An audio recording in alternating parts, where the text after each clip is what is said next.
So in our class so far, we have already discussed a lot of different types of media effects, which is our big topic this week. But let's just recap what some of those are. Certainly disruption and how industries are disrupted by new media technologies. The digitalization of place, remember that from week one. The idea of collective consciousness, the cultural events that we all share that bind us together as people across our society. And also, of course, making us all into consumers, which we learned a lot about last week, plus the social dilemma and all of the things that went along with that, right? The mental health issues, political polarization, echo chambers, surveillance capitalism, all of these effects that social media is probably having in our lives. This week, we're going to add another to that list and really give it some focus. So let's start with this basic idea that media can shape our worldview. As we've learned in here, since the 1940s, TV was our major national pastime and where we spent most of our mass media time until about the advent of the iPhone in 2008-ish.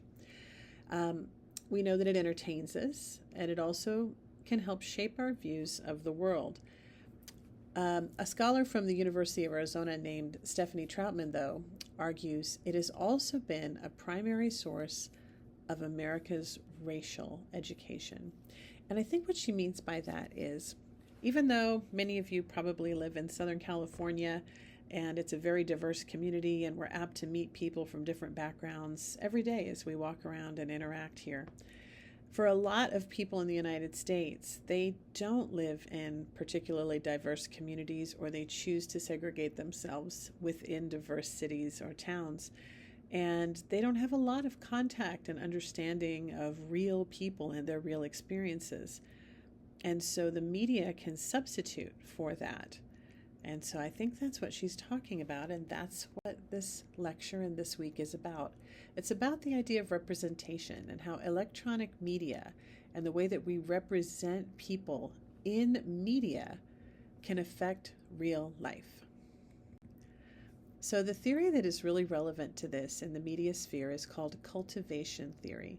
And cultivation theory, in a nutshell, is the idea that the more media you watch, and most of the cultivation theory is regarding television, the more likely it is that media, like radiation, builds up, and the accumulated effect is to make you feel like what you're seeing is somewhat normal.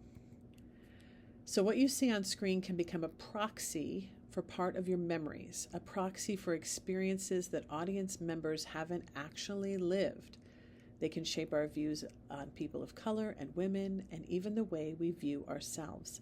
And I want to note that these quotes are from the Ralph Bunche Center for African American Studies at UCLA.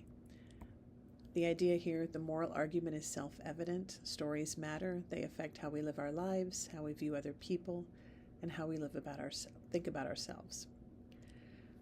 So, does that make sense? It's a theory, right? It's arguable. Not everybody believes that television can cultivate a sense of the real world in our minds. But if we spend enough time with it, and if we don't have lived experiences that correct it, it can start to substitute for that. We can start to think that what we're seeing in media is the real world, even though we know it isn't always. And here's some data about that.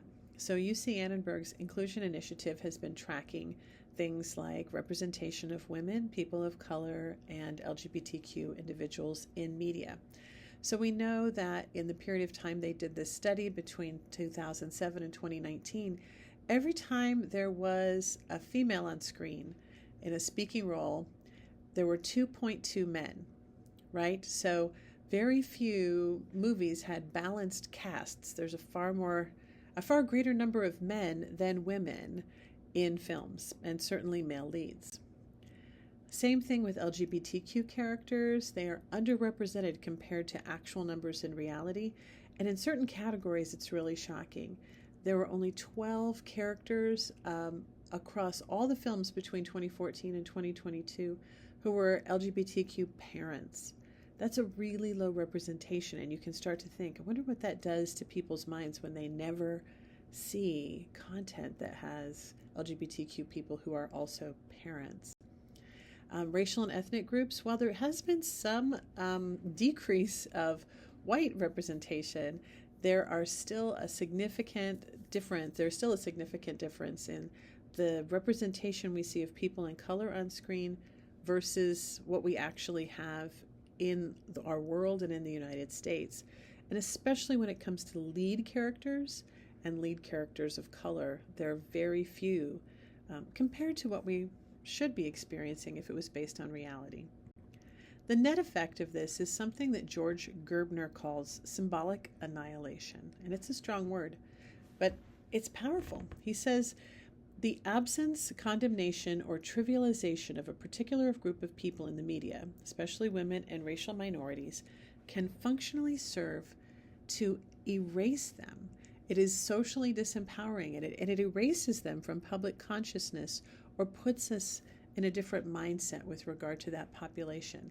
It sends a symbolic message to us as viewers about the societal value of people that comprise that group in real life. Now, I am a cisgender white woman, and so while I do have some personal lived experience related to this, a lot of this doesn't involve me. I have seen myself represented in media throughout my life. And so a lot of what you're going to do this week in the module is hear from people and their lived experiences, scholars, essayists, and individuals who are going to tell you about what they're experiencing and some of the research that they've done in these areas. And there's three main categories. One of them is feminist media criticism. And this is a lens that we can use to sort of put different glasses on and look at the media with this view of how women are represented and how does hegemonic patriarchy, right, which is sort of a standardized prioritization of men, which has historically been present in American culture, how does that play out in film and television? And so you'll see videos about the male gaze and also the Bechdel test. We're also going to put on some lenses of ethnic and racial media criticism to help us see how racism, white-centered ideology, and erasure in film and television can create offensive, inaccurate, and dangerously racist identities for racially minoritized people. And so we'll watch some videos about white savior complex and stereotypical tropes, and also some positive representation. And finally, a third category would be queer media criticism. And this is a theoretical lens, another set of glasses we can put on to help us see things like heteronormativity, which is the belief that everybody starts straight until we find out that they're not. Transphobia, which is the fear of people who are living their lives as trans individuals.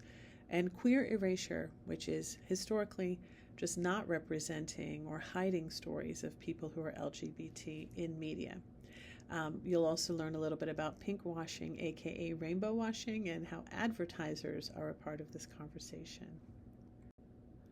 The young man in this picture here was watching Encanto. His mom took this picture and posted it to Twitter, and she said, you know, my son is Afro-Latino, and he had not seen anyone on screen that looked and sounded like him before. And when he did, he was so excited. She wrote, her name was Kenesha Brand. The image of him sitting and staring was the first picture I took. He was in awe. He would stare at the screen and turn around smiling. I think there's empowerment in positive representation. It is important that he see images that reflect him. So you'll also see a video about intersectionality and learn what that term means and understand some of the positive power that can happen through visibility of many different kinds of people in our mainstream media.